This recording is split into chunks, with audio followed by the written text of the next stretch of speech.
북한이 오늘 아침 강원도 철원 우리측 전방 초소 쪽으로 실탄 사격을 가했습니다. 우리 군도 대응 사격에 나섰는데요. 김정은 위원장이 20일 만에 국내 석상에 나서면서 건강 이상설 일주간 직후 벌어진 일인 만큼 그 배경에 관심이 모아지고 있습니다. 관련 내용 최영을 이종훈 두 평론가 모시고 얘기 나눠보겠습니다. 안녕하세요. 안녕하세요. 안녕하십니까. 자, 조금 전에 일단 벌어진 일부터 네. 정리해 보겠습니다. 전방 지역에서 이제 총격을 주고받았는데요.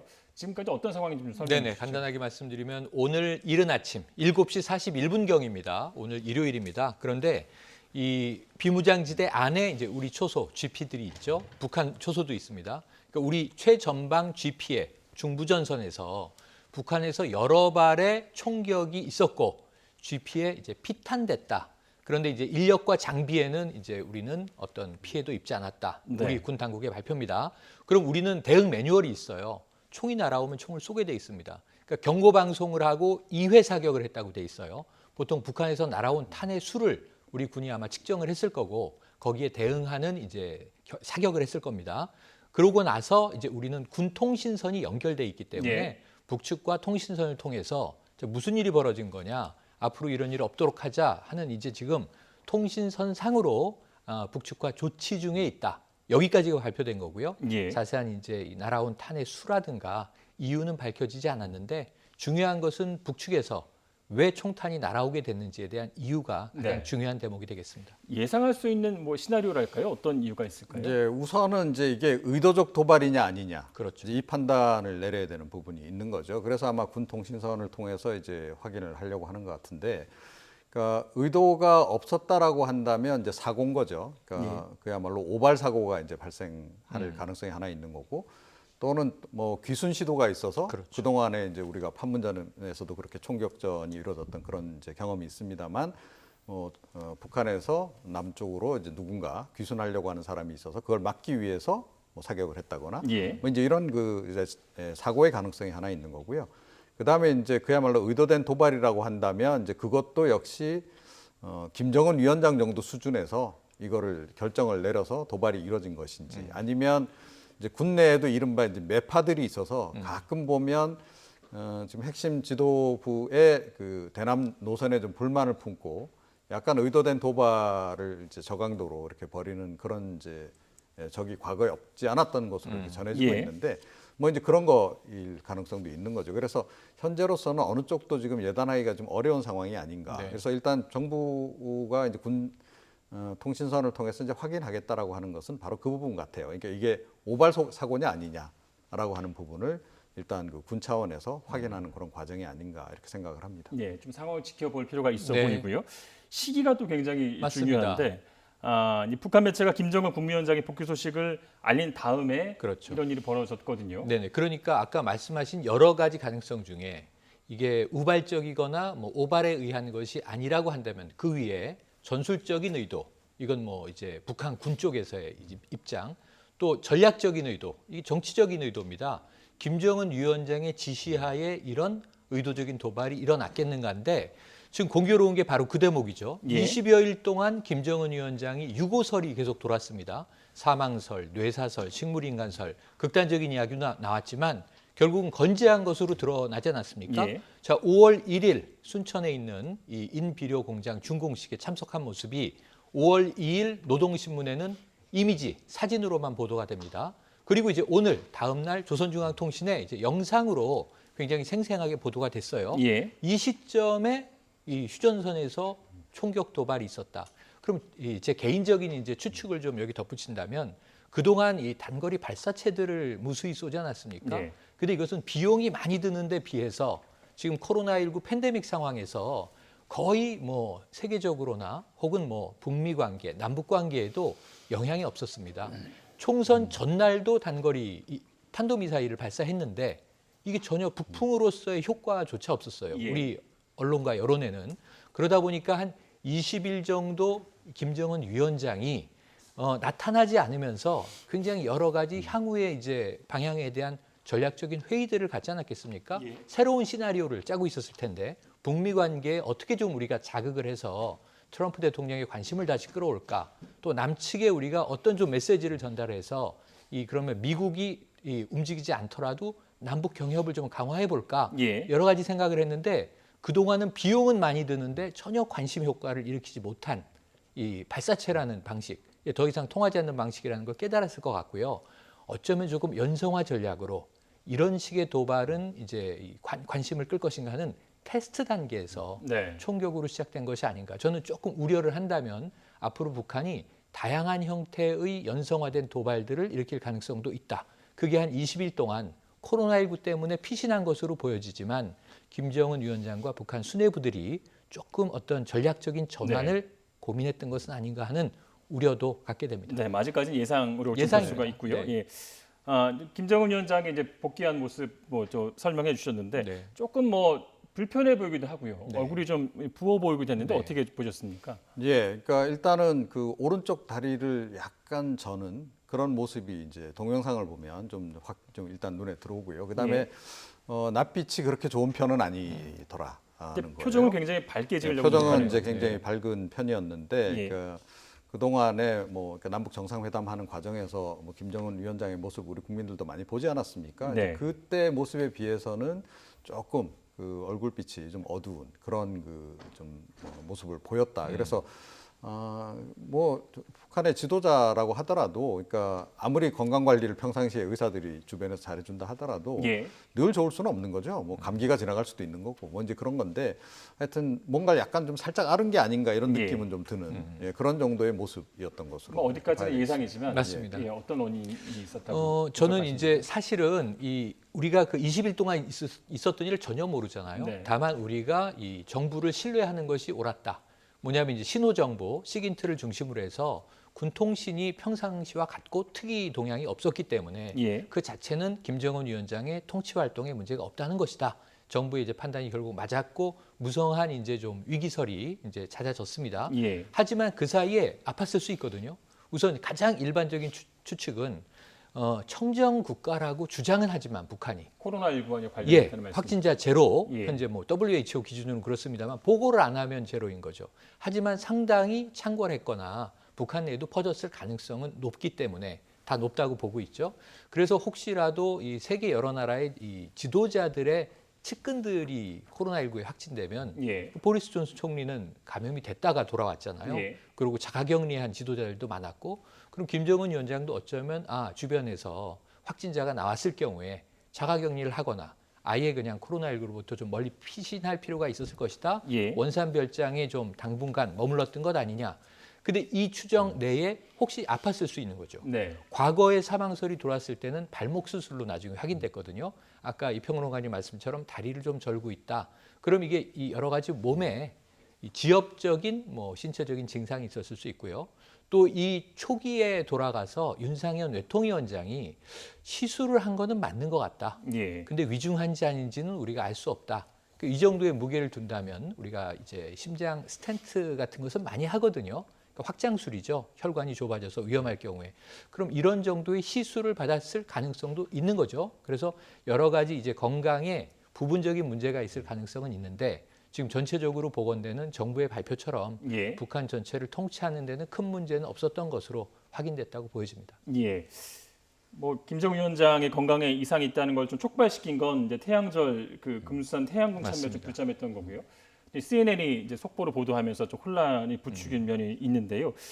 우리 정부는 조금 이례적으로 네. 어떤 민감한 정보상을 유출하면서까지 그랬죠. 김정은 위중설을 반박했습니다. 혹시 보고 오겠습니다. 김정은 위원장은 향산에 갔다는 얘기를 들어본 적이 없고요. 향산 진료소는 보건소 같은 곳입니다. 거기에서 시술이나 수술을 할 수 있는 시설이 아닙니다. 지금 현재 저희가 가지고 있는 정보상으로 이상이 없다, 특이 동향이 없다 이렇게 말씀드리겠습니다. 네, 결론적으로는 어떤 정부의 판단이 좀 맞았다는 거죠. 예. 네, 이제 그런 셈이죠. 과거 정부하고는 좀 다른 대북 채널들을 좀 유지를 하고 있는 것으로 일단 봐야 되지 않겠습니까? 그러니까 예. 조금 전에 이제 군통신선 얘기도 했습니다만 남북한 간에 여러 채널의 한라인도 지금 계속 유지는 일단 되고 있는 것으로 이렇게 좀 전해지고 있는 그런 예. 상황이고, 그리고 세 차례나 남북 정상회담 하는 동안에 남북 간에 이제 주요 인사들 간에 이제 인적 교류도 계속 있었던 거 아니겠어요? 그래서 굳이 마음 먹으면 확인할 수 있는 그런 방식 또는 채널은 굉장히 다양하게 좀 존재하고 있는 상황이다. 예. 그런 점에서 아마 여러 채널을 동원해서 이제 확인하는 과정을 당연히 이제 거쳤을 것이고요. 그러니까 뭐 사실은 이제 이 김정은 위원장의 건강 상태는 우리 정보기관에서도 늘 평상시에 확인을 하는 사항입니다. 그러니까 워낙 이제 북한은 1인 이제 중심 체제이기 때문에 그 한 사람에 의해서 많은 것들이 좌우가 되고 그래서 과거부터 그런 그 감시는 계속 해왔어요. 그래서 그런 차원에서 아마 여러 채널을 동원해서 이제 확인을 한 결과 우리 정부 차원에서는 종합적으로 판단컨대 하여튼 뭐 이상 징후는 없었다 이렇게 예. 본 거고. 그래서 뭐 일관된 메시지를 계속 내놨어요. 청와대도 그렇고 뭐 국정원도 그렇고 통일부도 그렇고 예. 특이사항 없음 이제 이었던 거고. 결과적으로 이제 그 특이사항 없었던 것으로 지금 확인이 되는 그런 그 과정인 거죠. 네. 같은 흐름으로 이제 국회 정보위원회 소속인 김병기 위원이 네. 우리 정부의 단정적 표현은 뭐 출처가 완벽하다 뭐 이런 네, 뜻이라고 네. 했는데 이 부분도 뭐 같은 맥락으로 좀 봐야 될 것 같습니다. 예, 정보기관 출신이죠. 그러면서 이제 이 지금 태구민, 그러니까 본명은 태영호, 이번에 당선자, 강남 당선자와 김병기 의원이 설전을 주고받기도 했어요. 예. 근데 여기서 지금 이 북한 전문가들의 조금 조심스러운 추측이 걱정스러운데 김정은 위원장이 코로나 대피든 뭐 이제 부분적인 시술이든 잠시 몸을 감췄는데 이때 이 서방 언론과 이 우리 쪽의 언론에서 또는 이제 일부 인사로부터 굉장히 이제 사망설까지 나오고 심지어 이제 이 지성호 당선자의 경우에는 이번 주말에 사망이 발표될 것이다. 99% 확신한다. 이런 강한 어조를 썼단 말이죠. 근데 이게 보도되는 걸 북한도 다 보고 있을 것 아닙니까? 그러니까 첫 번째는 이거 단거리 발사체를 쏘는 것보다 세계가 훨씬 김정은 위원장의 지금 동향에 관심을 크게 보이고 있구나. 그럼 이걸 어떻게 활용할까를 고민했을 거고요. 두 번째는 이 와중에 역정보를 흘렸을 가능성이 있다는 거죠. 그래서 어떤 정보가 어떤 서방이나 또는 이제 남측 매체에 어떤 인사들에게 거론되는지를 보고 정보를 흘리는 라인을 확인했을 가능성이 높다라는 우려를 내요. 이런 경우에는 어쩌면 이제 탈북자 출신 혹은 또 꼭 탈북자 출신이 아니더라도 북한 정보를 인용해서 강한 주장을 했던 이 인물들을 통해서 북한 내에 오히려 정보망이 이번에 와해될 위험에 처한 것은 아니냐 이런 이제 좀 상당히 강한 추측까지 나오고 있기 때문에 제가 보기에는 확정적으로 막 함부로 이야기했던 경우들의 어떤 그 폐해를 우리가 이번에 겪게 되진 않겠는가 하는 걱정도 있고요. 어쨌든 그동안 상당히 사회적 혼란이 야기됐던 것도 사실이고 가짜 뉴스들이 뭐 얼마나 SNS를 통해서 많이 퍼졌습니까? 이런 일들을 앞으로는 조금 정보와 관련된 특히 안보 정보와 관련된 문제들은 자중돼야 할 필요가 있다는 교훈을 남긴 것 같습니다. 가짜 뉴스 때문에 국민들도 굉장히 많은 혼란을 좀 겪었고요. 지금 말씀해 주신 뭐 지성호 당선인이라든가 이제 태영호 당선인 같은 경우에 아무래도 이제 북한에 대해서 정보가 좀 많이 있는 것으로 이제 국민들이 알고 있는데 이분들의 발언도 좀 더 신중해야 되겠다라는 그런 생각도 하게 됐습니다. 그렇습니다. 특히 이제 북한 같은 경우에 이제 워낙 그 안 알려져 있는 좀 폐쇄된 사회잖아요. 자, 그러다 보면 이제 여러 가지 이제 의혹들이 이제 뭐 불거지는 겁니다. 수시로 불거져요. 그러니까 과거에도 뭐 김일성 전 수석 같은 경우에도 한번 오보를 크게 냈던 적이 있죠. 우리 국내 한 언론사가 아주 일면에 대수특필해서 뭐 사망설 제기를 했는데 호해도 나오지 않았습니까? 호해가 나왔습니다. 호해도 나오고 그랬는데 이제 그게 차후에 아닌 것으로 밝혀진 경우도 있고 김정은 전 위원장 같은 경우는 무려 5번이나 사망설이 돌았습니다. 제가 이제 북한은 약간 그런 특수성이 좀 있는 이제 그런 데다가 제가 보니까 이번에는 좀 몇 가지가 좀 함께 이렇게 동시다발적으로 좀 이렇게 여러 변수가 좀 작용을 한 것 같아요. 그러니까 확증 판정도 좀 작용을 한 것 같고, 그러니까 이분들 개개인이 이제 약간 바라는 방향대로 이제 해석을 하는 그런 부분들 하나 있었던 것 같고, 그 다음에 해석의 차이도 좀 있었던 게 아닌가. 이렇게 똑같은 팩트를 놓고도 예를 들어 김정은 위원장이 어딘가 몸이 안 좋아서 뭐 침대에 잠시 드러누워 있다라고 전제했을 때 이걸 굉장히 위중한 상태로 볼 수 있는 거고 또는 뭐 가볍게 지나가는 증상으로 볼 수도 있는 거 아니겠어요? 그럼 보는 사람의 시각에 따라서 이제 다른 겁니다. 그러면 북한에서 누군가 이제 우리 쪽에 남쪽에 있는 뭐 탈북자에게도 마찬가지고 우리 정보 당국에게도 뭐 정보를 주는 과정에서 해석의 차이가 있을 수도 있는 부분이 분명히 좀 있다. 그리고 각자가 이제 나름 이제 정보원을 제가 보기엔 가지고 있는 것 같아요. 저는 뭐 그런 게 없습니다만 이분들 보니까 뭐 나름 그러니까 인적 그런 그 경로, 그러니까 채널들을 가지고 있는 것 같은데 그 채널의 성격이 다 같을 수가 없잖아요. 정부 뭐 아주 굉장히 중요한 정보를 제대로 취급하고 있는 사람도 있는 반면에 그냥 이렇게 주워들은 정보를 전해주는 그런 사람도 있을 수 있는 거고 그래서 정보 레벨의 차이가 좀 있는 거죠. 그래서 북한 정보를 다룰 때는 그래서 굉장히 좀 신중해야 한다 이렇게 생각을 합니다. 네. 태영호 당선인은 뭐 본인의 분석을 빗나간 것을 인정을 했지만 그래도 네네. 김정은 위원장의 건강에는 좀 이상이 있을 것이다라는 네네. 그런 내용을 아니 그것은 밝히기도 했고요. 그 사후적인 이야기는요. 지금 예. 우리가 조금 전에 이제 이 영상과 사진을 보고 예. 김정은 위원장의 외모만 보고도 좀 아팠던 것 같은가, 예. 현재도 아픈가, 아니면 예. 완전히 건강한가 이걸 개별적으로 추정을 하잖아요. 근데 이건 주관적인 거기 때문에 예. 하나의 참고 사항일 뿐이고 의료적인 사실은 우리가 알 수가 없죠. 공개되기 예. 전에는. 그런데 이 태영호 당선인의 사후적인 이야기는 아무나 할 수 있는 이야기예요. 그러니까 아무나 할 수 예. 있는 이야기고 우리가 원하는 건 정확한 정보. 조금 이제 일반적인 추정보다는 네. 조금 더 정확한 정보를 원했던 것이고 그래서 일어나서 스스로 걷지 못하는 상태다를 어느 정도 무게감 있게 받아들인다면 위중하다라고 해석하고 지금 이제 그럴 가능성을 봐온 거란 말이죠. 예. 전 지성호 당선인의 말이 조금 더 과했다고 보는데 어쨌든 그 부분은 이번 주말에 또 몇몇 언론들은 사망설 보도를 준비해야 되는 것 아니냐는 우려까지 하고 있었단 말이에요. 그 말이 맞을 가능성도 있으니까 네. 100%가 아니라 99%라고 1% 여지를 남긴 게 다행이라면 다행이랄까요? 제가 보기에는 참 이제 두 분 다 이 사후적으로는 한 번쯤은 사과해야 되는 거 아닙니까? 잘못된 이 정보를 이 국회의원 당선인들이라면 앞으로 선량이라고 우리가 부르지 않습니까? 21대에서 다양한 역할을 하고 언론이 주목할 분들이고 특히 또 이분들은 북한에 대해서 더 잘 알고 있다는 신뢰를 국민들로부터 받는 분들인데 여기에 대해서는 한 번쯤은 깔끔하게 사과하고 앞으로는 더 신중해지셔야 한다. 신중해질 필요가 있는데 그냥 뭐 유야무야 넘어가시면 예. 안 될 것 같습니다. 그 신뢰에 조금 뭐 금이 간 것처럼 보이기도 네. 하고요.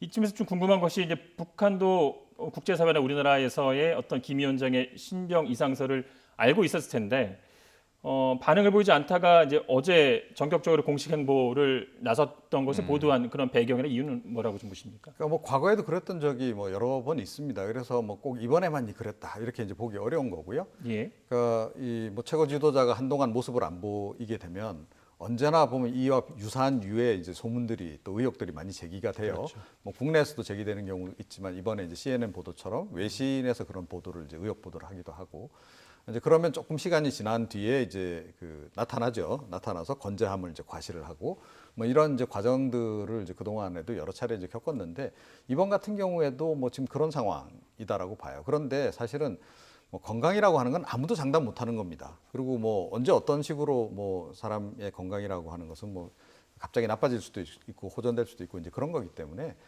이런 부분은 상당히 좀 예단하기가 좀 어려운 그런 부분들이 좀 존재하는 것 같고요. 예. 그런데 지금 이제 이분들 뭐 이제 해명하는 과정에서 그래도 아직까지 여전히 의구심이 좀 남는다라는 이제 얘기를 지금 하고 있는데요.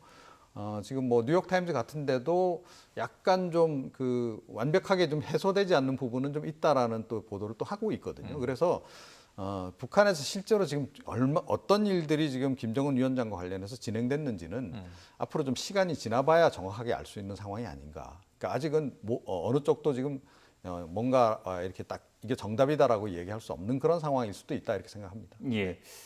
자, 이번에는 검언 유착 얘기로 좀 넘어가 네, 보도록 하겠습니다. 최근에 이제 채널에 대한 검찰의 압수수색이 이제 30일에 종료가 맞습니다. 됐고요.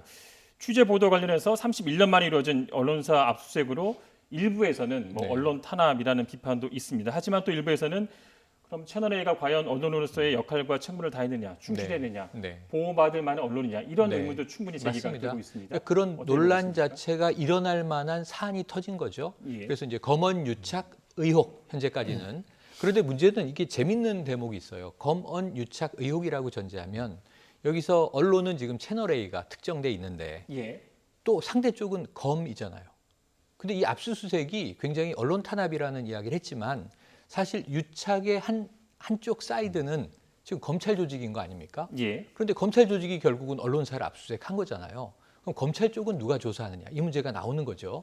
그래서 올 여름쯤 되면 이제 이 법안이 통과된 것 때문에 공수처가 신설될 것이고 공수처가 여러 가지 이제 또 활동들을 하리라고 보지만 공수처는 고위직에 대한 감찰이지 이 건에 대한 수사를 하지는 않을 겁니다. 예. 그래서 결국 검찰이 다 해야 되는데 검언 유착 의혹을 검찰이 조사를 하고 검찰이 유착됐다고 지금 이 의심을 받고 있는 언론사를 압수수색한 거예요. 그런데 이 사건은 굉장히 커져서 어찌 보면 정권이 권력이 언론사를 탄압했다. 근데 이거는 조금 우리가 더 축소해서 지켜봐야 될 문제가 있고요. 또 하나는 이제 많은 이제 이 분석가들이 자, 언론 탄압과 언론사 탄압 이것도 좀 분리해야 되는 것 아니냐. 예. 또 탄압이라는 표현은 이제 적절한 것이냐. 이런 문제들이 지금 이 우리 사회에서 워낙 희소한 일이기 때문에 논의가 된다는 거죠. 말씀하신 대로 40년 전에는 독재 권력에 의해서 언론이 압수수색뿐입니까? 그때는 기사가 검열받고 이 신문에 실리던 시절입니다. 그러니까 그것과 비교해서는 우리는 언론 자유도가 굉장히 높아진 언론 선진국이 됐고요. 다른 사안으로 봐야 하는데 제일 좋은 것은 지금 이 사안에 대해서 언론과 의심을 받고 있는 언론과 검찰이 명명백백히 밝혀야 되는데 지금 지명돼 있는 검사장은 뭐 별 입장이 안 나오고 있지 않습니까? 부인 외에는 지금 입장이 없습니다.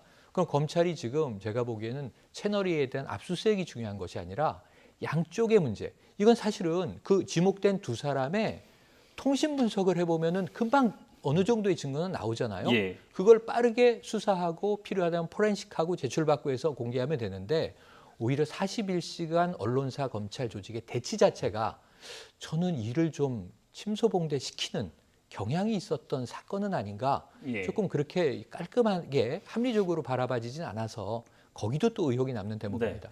언론 개혁과 검찰 개혁이 또 사회적인 어떤 화두가 되고 있는 그런 현실이기 때문에 더 중요한 문제이지 않을까 싶은데요. 평론가님은 어떻게 보고 계십니까? 글쎄요. 근데 이번 사건 같은 경우에는 지금 이렇게 분리를 해서 좀 봐야 될 대목들이 너무 많아요.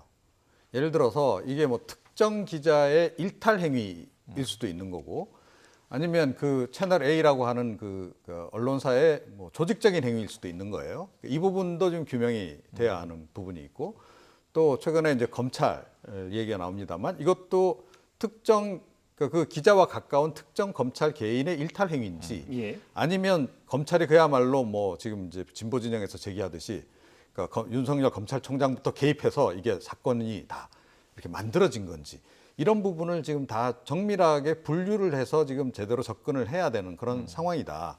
자, 좋습니다. 그래서 이번 압수수색까지 일단 들어갔어요. 예. 자, 그런데 제가 보기에는 이 압수수색도 그러니까 결국 목표한 바를 이뤘냐면 그것도 아니에요. 그렇죠. 그럼 이거를 100% 압수수색으로 과연 봐야 될지도 모르겠어요. 보니까 뭐 그래서 일부 언론에서는 뭐 절반의 뭐 성공이다 뭐 이런 얘기까지 쓰고 있던데 가장 결정적인 그 증거로 지금 얘기되고 있는 녹음 파일은 뭐 결국 확보를 못했다는 거 아니겠어요? 예.